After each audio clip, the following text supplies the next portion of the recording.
Audio capture.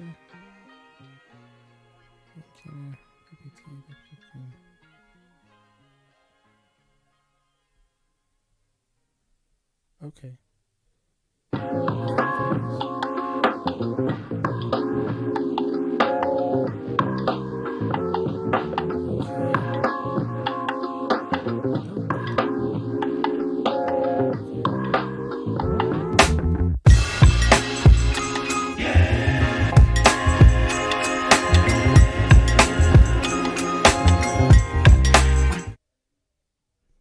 Hello, good evening. Do we have any audio here? Just double check and make sure we have audio. Yeah, okay. I think there's audio. So we are an hour late. However, we're here. We are here. So today, let's just get straight into it. And I can see a couple of you have joined in. Who's here? Who is here? Who is here? Who is here? And then we can just get started. All right. Good. So now, in today's live stream, we are going to talk about two things, right? The first thing we're going to talk about is a bit of a catch up on what are the job opportunities that are available in the Southern African region. Last time, in the last live stream that we did, we talked about the different advanced training that you would do or that you would need to do to get into those type of positions, right? We talked about the type rating, right? There's type rating 1, and then there's the multi-crew corporation. There's also the crew resource management that you can do. And then, of course, the different types of career paths that you can take to advance yourself. So in this, at the beginning of this podcast, of this live stream, I want to talk about the actual positions that are available now, and to indicate what the requirements are. And I also want to bring into that, if you guys watch the Brian Air podcast, you've got the Brian Air podcast, you've got Brian and Ryan. And Brian and Ryan had discussed what the change in terms of the qualifications required. Not only qualifications, but the experience that is required to get into those positions pre the pandemic and post the pandemic.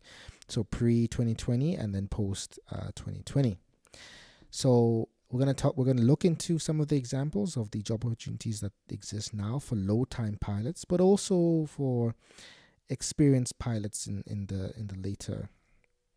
your later years, so to speak. Brian and Ryan just made a podcast this past yesterday, I believe. They posted a video yesterday. It's either yesterday or the day or last week. I think it was yesterday, where they talk about how pilots nowadays are of a younger age, and because they're of a younger age, they have different aspirations to the elder generation pilots. But we'll get into that, right? Okay, so that's going to be the first part of the podcast. Then, the second part of the podcast, or the second part of the live stream, is to discuss a flyaway, which is the reason why I was not able to do a live stream last week Friday, because I was actually busy with that flyaway. So what is a flyaway? How do we define? Flyaway is essentially an opportunity for commercial pilot license students to build hours towards their commercial pilot license. For those of you who do not know, you need to get 100 hours flying time, 100 hours PIC flying time before you can be eligible to start your commercial pilot training. It is one of the requirements that you need before you're eligible to get into commercial pilot training. And so a flyaway is basically organized by an ATO to say, hey, we're going to take a couple of aircraft. We're going to give you guys some safety pilots, so each person can get a safety pilot. And we were going to fly a specific route, and we fly a specific route across the country. and you're going to get some good experience doing some VFR arrival procedures into different control zone airports. But you're also going to get a good experience in doing actual flight planning across the country. Okay. So for that one, the route that we took is that we flew from Vonderboom to Bloemfontein to Upington to Beaufort West to Cape Town to George to Port Elizabeth or Gqeberha to East London, and I think East London also has a new name. Let me know in the comment section below. And then East London to Durban, Virginia Airport, and from Durban, Virginia Airport to back to Vonderboom. So I want to share some of the key lessons that we had learned on going on that route, and I highly recommend for anyone to go on a flyaway as well. Okay, so now let's get into the first part of the live stream, which is what are the job opportunities now, what are the requirements that they're looking for, what are the qualifications that they're looking for, what are the skill sets that you need to get into those positions. So let's have a look at some of those requirements. All right, here we go. Okay, there it is. Just going to enlarge it, make it bigger for you. Great. Okay, perfect. So the first example for a job opportunity we have here is the head of training for Wilderness Air. Remember, guys, last time I talked, I am a big advocate for the instructor career path, not only at the single engine piston level, but also going into other operations as well. I had mentioned before in a previous live stream that every single operator, whether it's a Part 135 operator, Part 121, Part 127, I believe, requires a flight training manual and essentially requires a flight training department. And that flight training department either can be in-house or it can be subcontracted, it can be outsourced. Either way, a flight training department is required, okay? And in that flight training department, you therefore need instructors, you therefore need a head of training. So Wilderness Air, which is let's discuss a little bit about Wilderness Air. Wilderness Air is an operation that is based across Botswana, Namibia, as well as Zimbabwe. They have the company Wilderness, the group of companies of Wilderness. The core service that it provides is safaris to different camps, right? So it provides safaris to different camps, and a lot of that clientele are from North America or from Europe, okay? And so these camps are obviously located in isolated regions across each of these countries. And because of that, there are not many commercial carriers that will take your clientele from the main airports, whether it is in Harare, whether it is in Gaborone, or whether it is in Windhoek. Okay, they won't take your clients from these main cities, to the isolated training camps. So Wilderness was like, and it's not obviously it's not only Wilderness, there are many other companies as well, but Wilderness like, we have these safari camps and we need to find a way to get our clients to these camps. Why don't we just start our own charter operation? We will bring on board our own aircraft. And so they started off with Cessna 206s and they grew to Cessna 208 caravans. In Namibia, they use Cessna 210s. I actually wonder, and I wish anyone who is a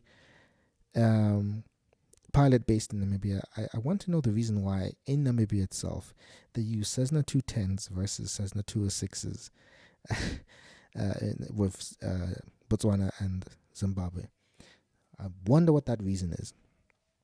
Okay, so then they said, okay, we're going to get ourselves some 206s, some 210s, and we're going to transport our own clients to these safari camps of ours. Then they got some 208s because they're like, we have got lots of clients now.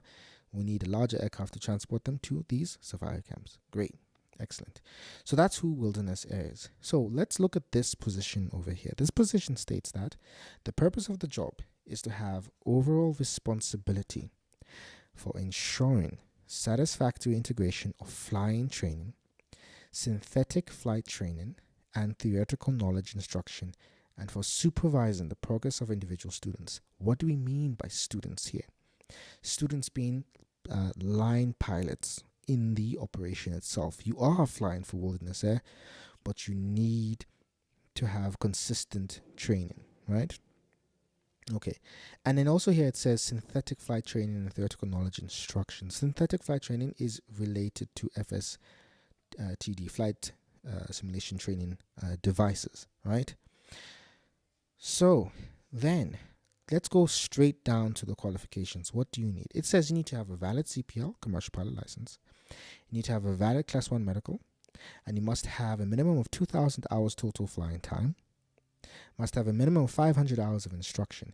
Let us give an example of this. Where in your career path early on, where can you get 500 hours of instruction time? If you went straight from getting your CPL, 250 hours, right? You go straight from getting your CPL into a Cessna 210 or Cessna 206 job. Where exactly are you going to get that instruction time?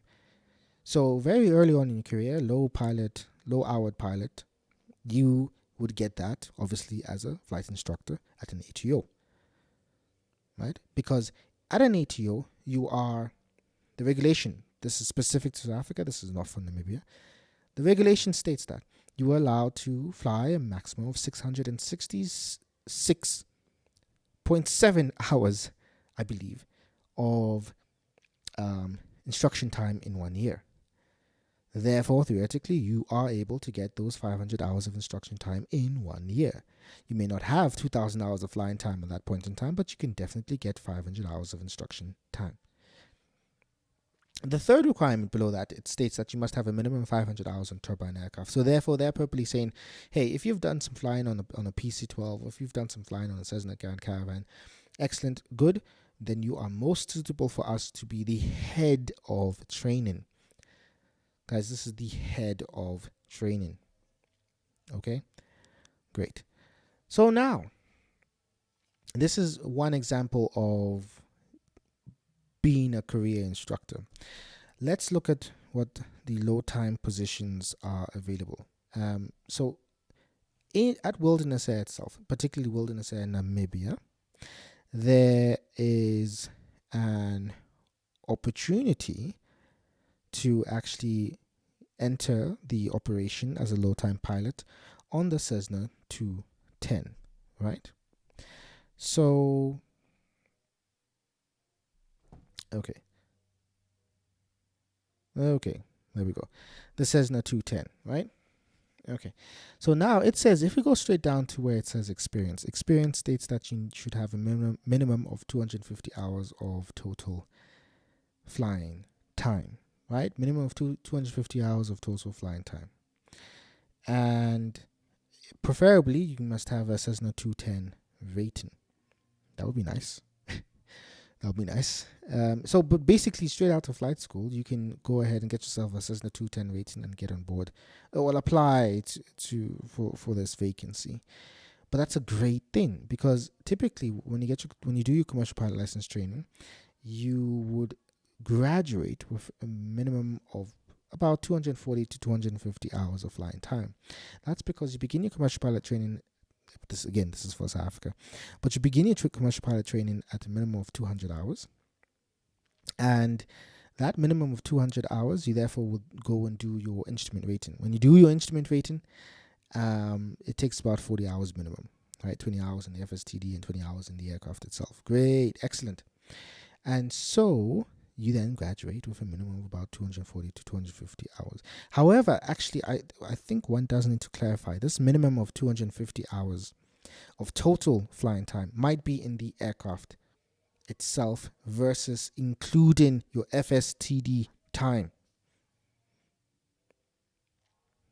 Okay, that's very important to try and distinguish whether it does include the FSTD time. Okay. Great.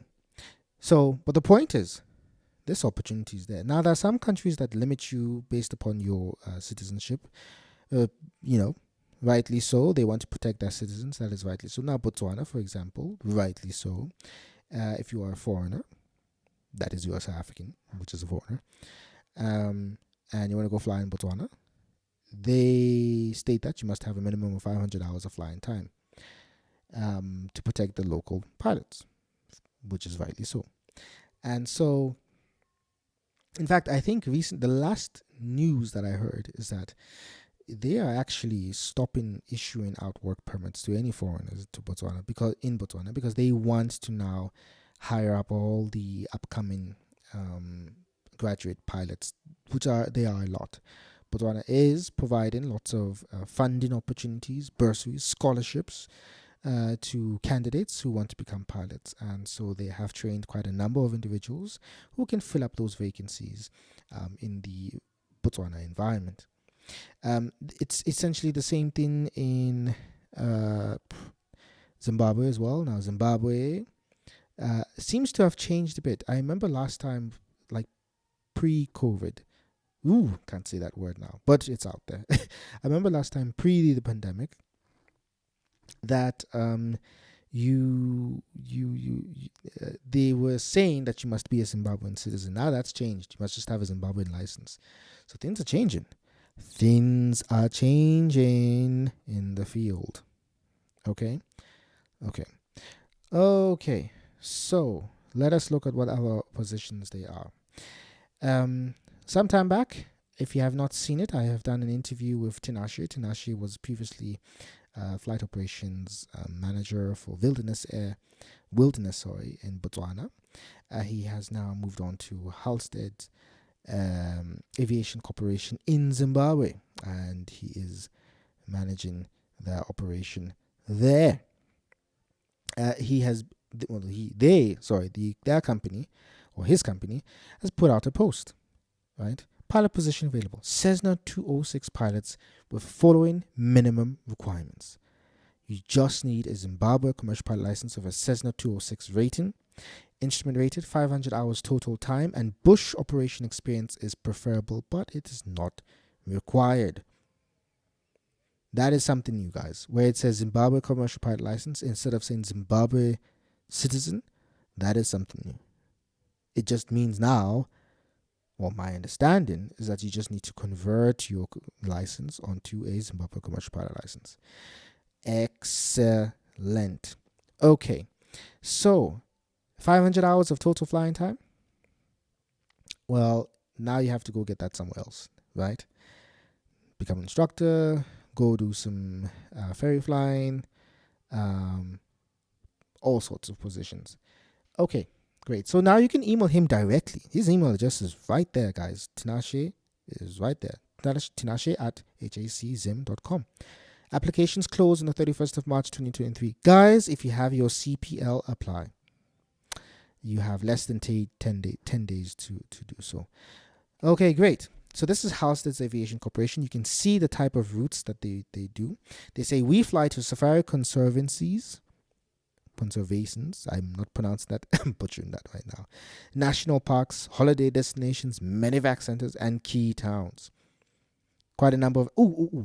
Key thing here is, it says, once you get in, flying Cessna 206s, you have progression onto the Cessna Caravan within 1 year if set standards are achieved. Just 1 year, and you get into the Cessna Caravan. Big opportunity there. Apply. Excellent. Good. And I believe they have more than... They do, actually, because he is actually a line pilot on their B200 or their King Air. Good. So that is in Zimbabwe. Guys, I have a question for you. I do have a question for you. What do you think of the idea of SADC following the same framework of the EU, such that everyone in SADC, every country in SADC, every individual in SADC has the right to live and work in that region, just like the EU? I think, my personal position, I think it's definitely required. And I do not think everybody will um, cluster into one particular country. I actually don't think that would be the case. I think every country has a unique selling point, a unique operation that can occur, and I believe that there will be a fair enough distribution of skilled pilots for every particular region, for every particular country. I do not think people will cluster in one particular country. I don't think that would happen. And I therefore think on that basis that there should be the case. There is the case for SADC being or acting like the EU in the sense that everyone has the right to work and live. The right to work and live across the SADC region. David, you're saying right on time, quite frankly. Well, hey man, funny story, guys. You know what? This is actually a funny story. Let me tell you the reality of what's happened. The reality of this, I actually started at 7. I actually started at 7. But through my misunderstanding of the software, it didn't actually go live. It was broadcasting live. Sorry, it was streaming live, but it was not broadcasting. Guys, oh my gosh, I'm telling you. I'm telling you, after a full day of just work, and you and you're like, okay, I've got to put out this live stream. I've got a schedule. I've got to keep to that schedule, for you guys. And then, and then you're doing it, and you do it for a whole 50 minutes, guys. You do it for a whole 50 minutes, and then you realize, whoa, I was not actually broadcasted live. So we got to do it again. The great thing is it's not only is it live stream, but it is recorded. So when it's recorded, it can just go out, and whoever's not seen a live stream, you can actually see it. So that was the important reason why I had to. The important reason why I had to, still do it.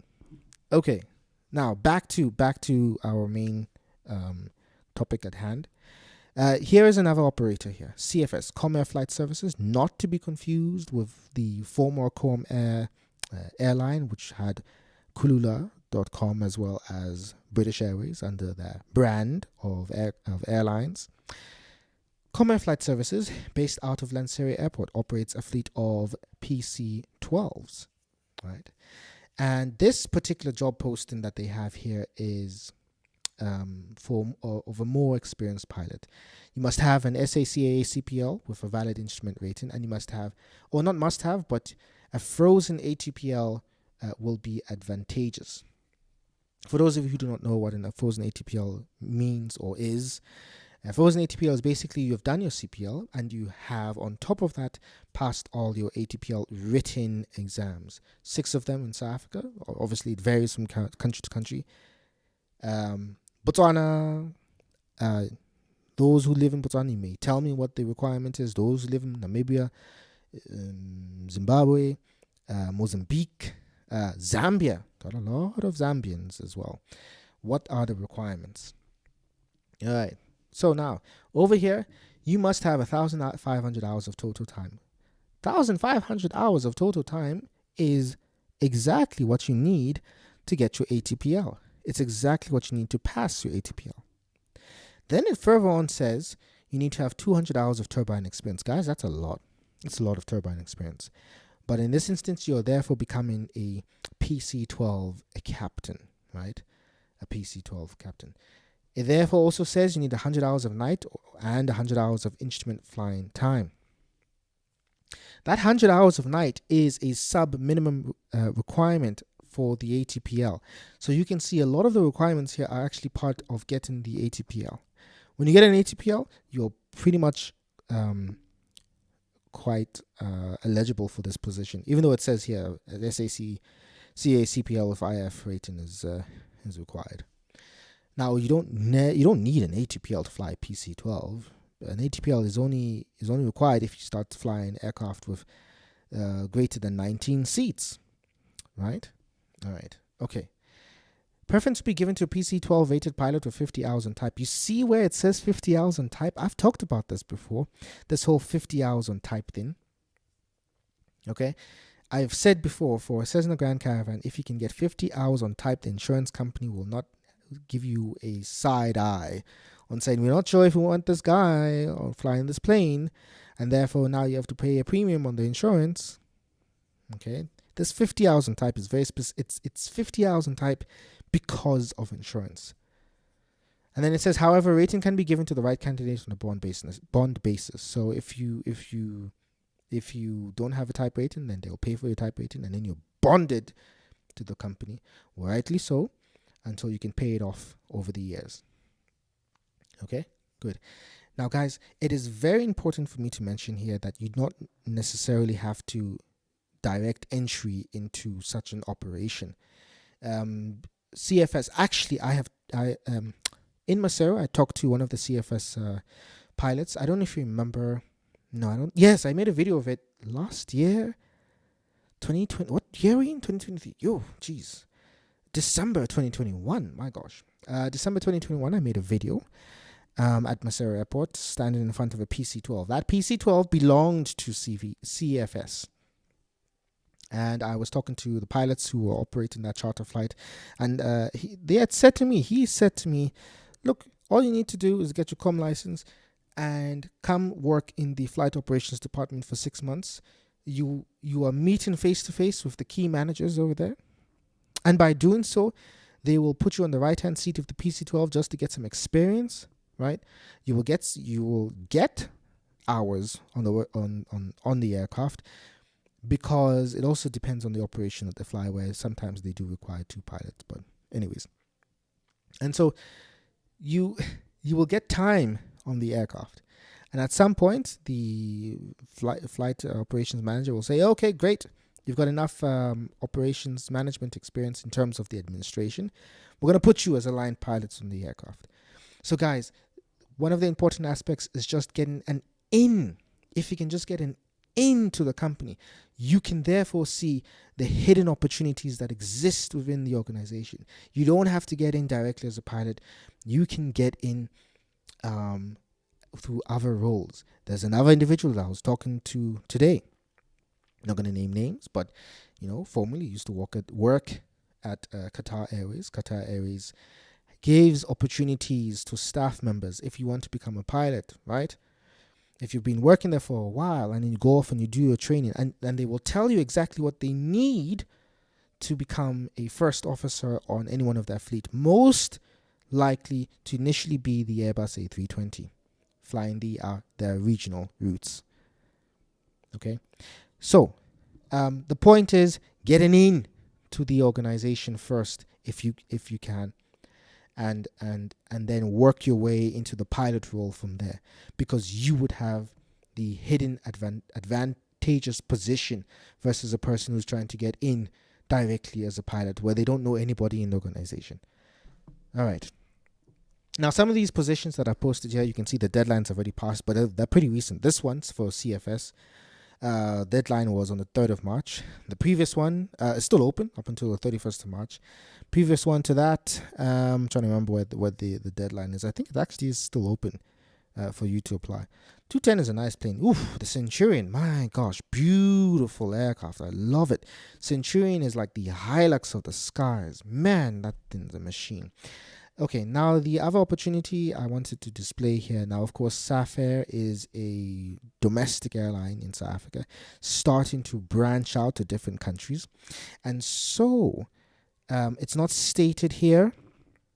Well, let me see if it is. No, it's not. It's not stated here. In fact, it hasn't even stated it. But I promise you this. A lot of these are domestic operators, whether it's Airlink, SAF Air, Seme, they're going to state this. You need to either be a South African citizen or, and this is new, I have never seen this before. In the last 3 years, I have never seen this before. They have said you're either a South African citizen or you have a residency permit. That is new to me. Usually has just been you must be a South African citizen and that's it. Now they're saying if you have a residency permit, that's fine. You can come on board. That shows the shift in the industry, the change in the industry, that there's actually so much demand, or there is enough demand now for not only local citizens, and I am presuming, not only local citizens, but those or foreigners, quote unquote foreigners. Yes, okay. Sorry, I just have a qualm saying that people of the SADC region are foreigners, where we all live in the same region, but that's a discussion for another day. Okay, so this position we have over here is a flight operations control administrator. This is good experience, actually. If you can get into the flight operations department and you start to learn, well, depending on the role, but network planning, network operations planning, optimization, management, all of that. My previous experience, I've done logistics as a master's degree, and my speciality was that I looked into how you optimize existing networks, airline networks, or how you actually formulate and plan an airline network. Interesting stuff. So if you can get you into the flight operations department and you get a vast amount of knowledge of how planning takes place in operations, the OCC, Operations Control Center, is what it's called. That gives you vast, it gives you an advantage, right, if you now want to apply for the pilot position within the organization. Because once again, you get face time with the key managers in the organization. Guys, if you want to know where to find all these job opportunities you must join the social media groups on Facebook, but you must also follow the companies on LinkedIn. You follow the companies on LinkedIn, you'll be able to also find these positions. Go to avcom.co.za. There are also positions posted there. Right now on Avcom, though, we will see a lot of instructor opportunities available. And as I've mentioned, do not fault the instructor route. If you have an inkling towards it, if you have an ability towards it, do it, and you can do it throughout your entire career. It is not only in the single engine piston and multi-engine piston environment, but it goes on throughout every single operator that exists in aviation. Okay, so that's my piece on that. Okay, so that is a highlight of some of the opportunities that exist. There's some that I have not put up over here. There's some captain opportunities available at West Air. West Air does a number of operations, but one of the biggest ones that they're known for, and I've mentioned it before in a previous live stream, is that they have big contract with DHL flying the F406 or the F402. I'm not quite sure which one it is. I think it's the 406. Which is basically the Cessna Caravan, but it has two engines, and the F stands for the Reims rocket variant, right? Turbine engine aircraft. They are looking for captains, and you must have a minimum of 100 hours multi-engine time. That is very difficult for a lot of people to have at a low houred stage in your career. And so and a lot of people get that time either doing bush flying, flying a Baron, or and David, you mentioned that today actually, that there's an opportunity out for a Baron. Might be, or you do it as an instructor, right? Okay. So let us so it's not only West Air, there's also SEMA. I think they're looking. Yes, SEMA are looking for first officers on the B1900. That's also happening. Who else? And I think also on their Q400. In fact, SEMA is looking for I think it is a head of training or an instructor on the Q400. TRE, type rating instructor, type rating examiner. Opportunities are there. So moving on. Next part. The next part of the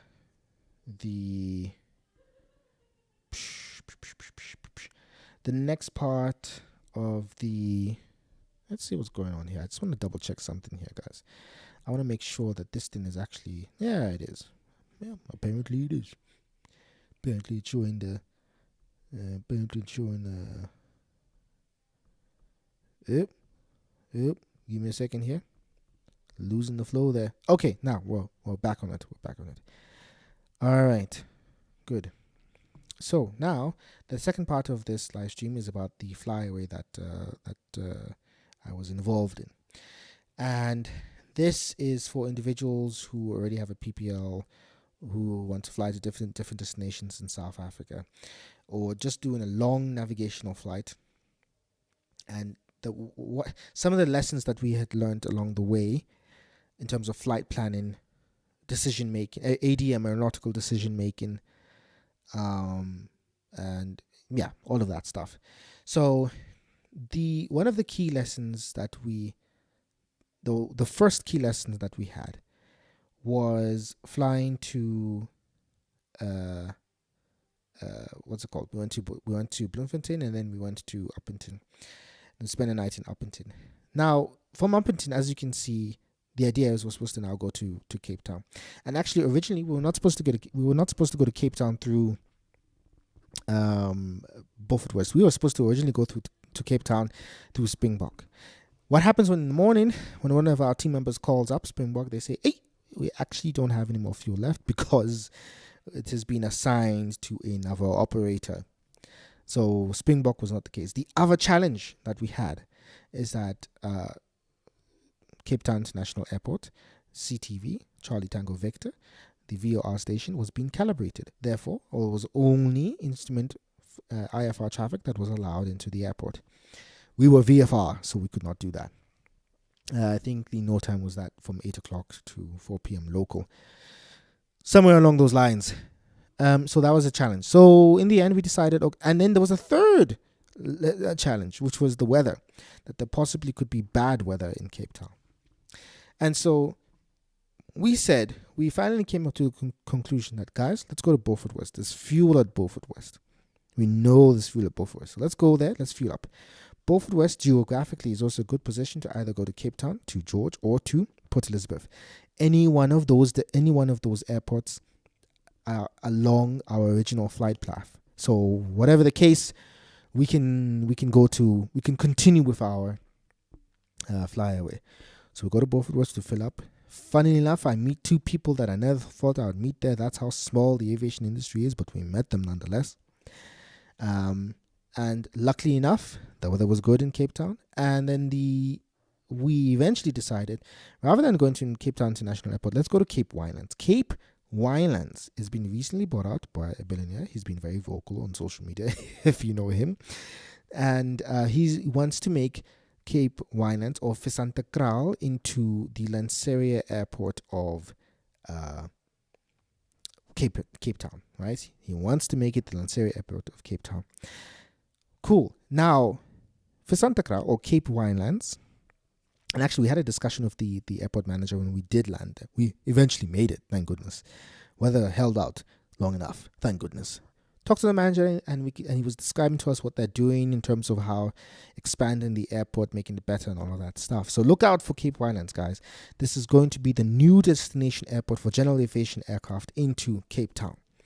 Not going to be Cape Town International Airport, and I have a feeling that Cape Town International Airport is looking forward to the Cape Winelands developing because they would like to siphon some general aviation traffic into that airport.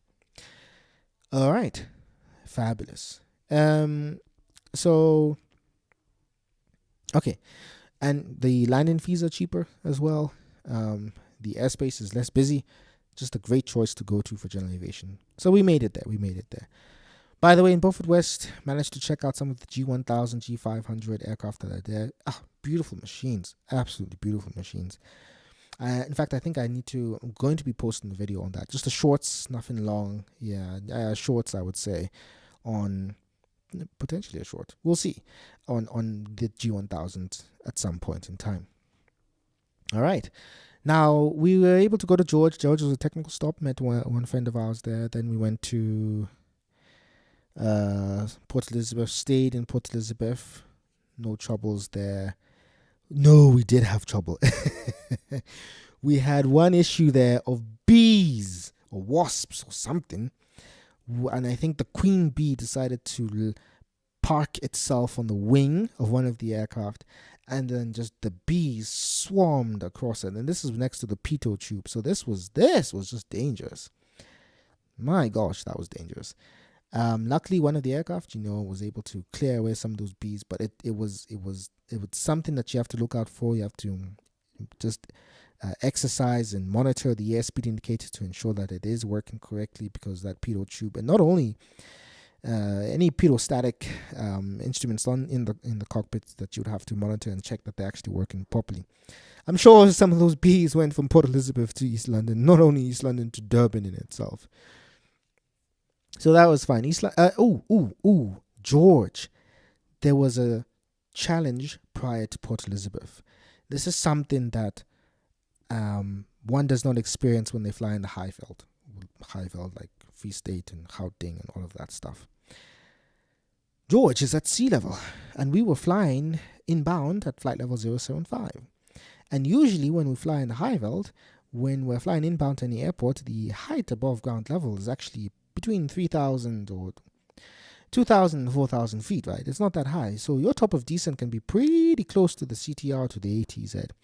Now we find ourselves at flight level 075, and we need to descend 6,000 feet to fly below the TMA to follow the VFR arrival procedure into George Airport. And we did not plan that top of descent correctly. We found ourselves very close to the TMA, and we began our descent, and we were like, oh, yeah, we're not going to make it below the TMA. And we actually had to do, yes, in fact, Cape Town Information came onto the radio and said, so-and-so aircraft, do you think you can actually make it below the TMA? And we said, yeah. Full flaps, idle the power, every 500 feet increase the power, so S-turns, descending as much as one can, which was just poor planning on our part. Absolutely poor planning on our part.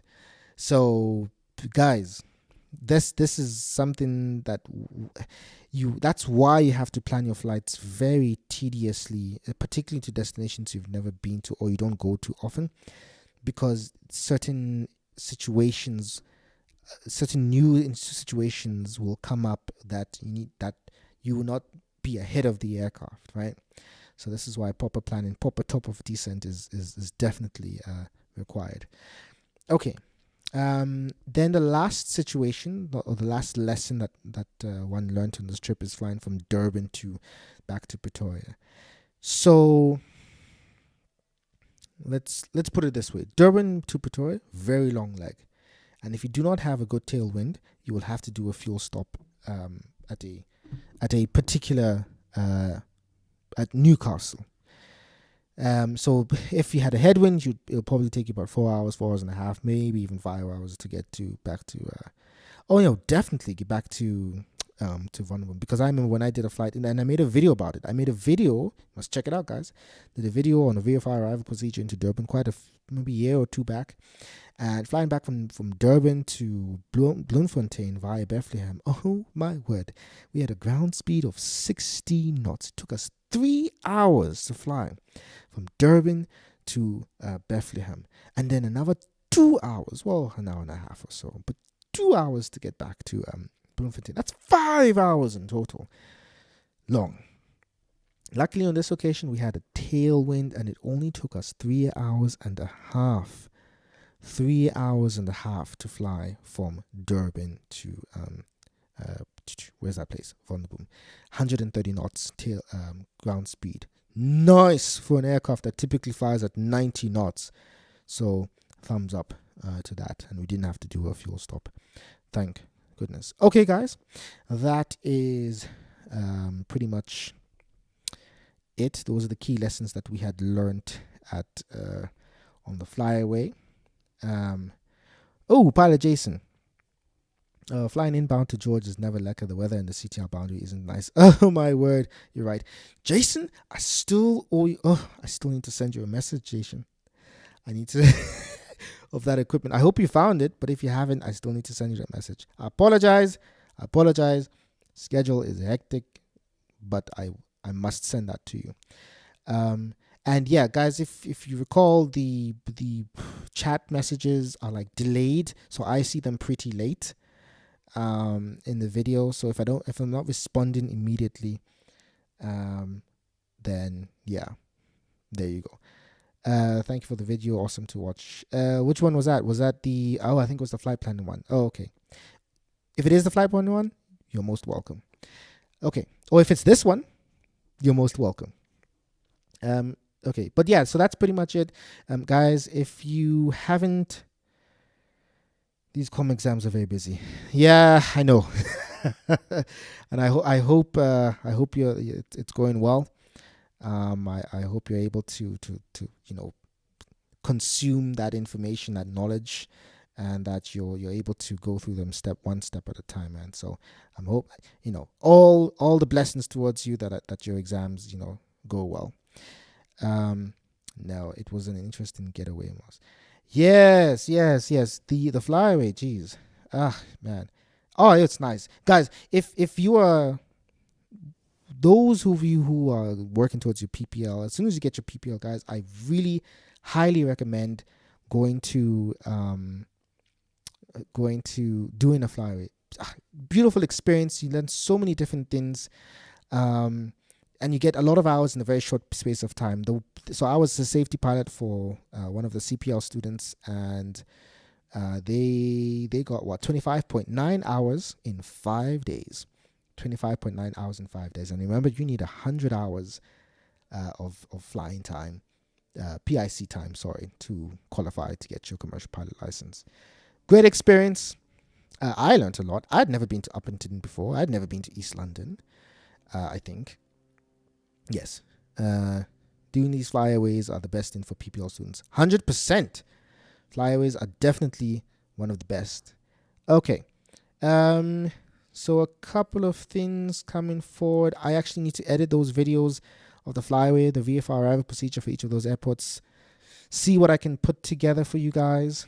The other thing is I'm trying to organize some interviews of some guys, some experienced guys. We'll see how that goes. I'm not going to put too much information out, but I'm trying to get some people in the airline world. Yeah, I'll let you know. But look forward to that.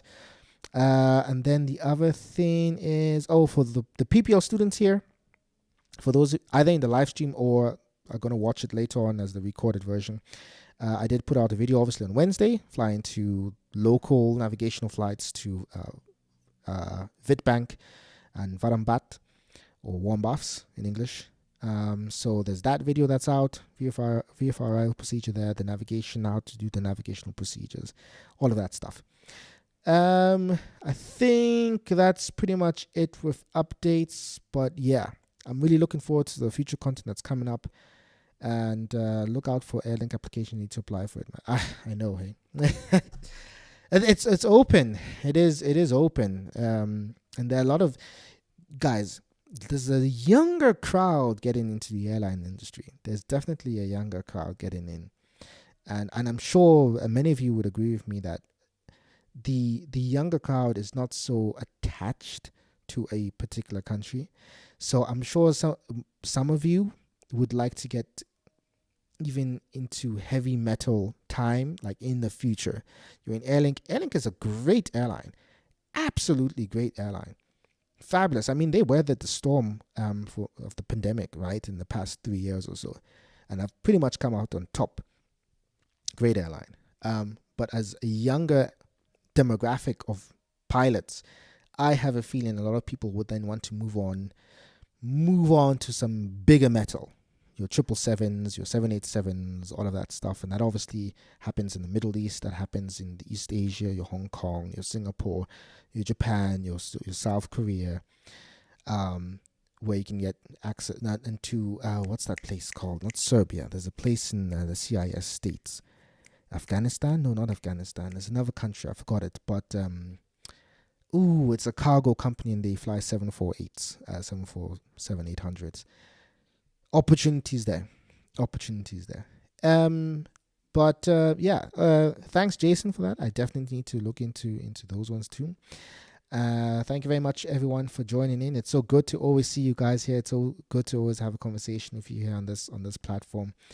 But yeah, we'll have another live stream in another 2 weeks. Yeah, another 2 weeks time, and I will be seeing you guys there. Thanks very much for joining in, and I'll catch you next time.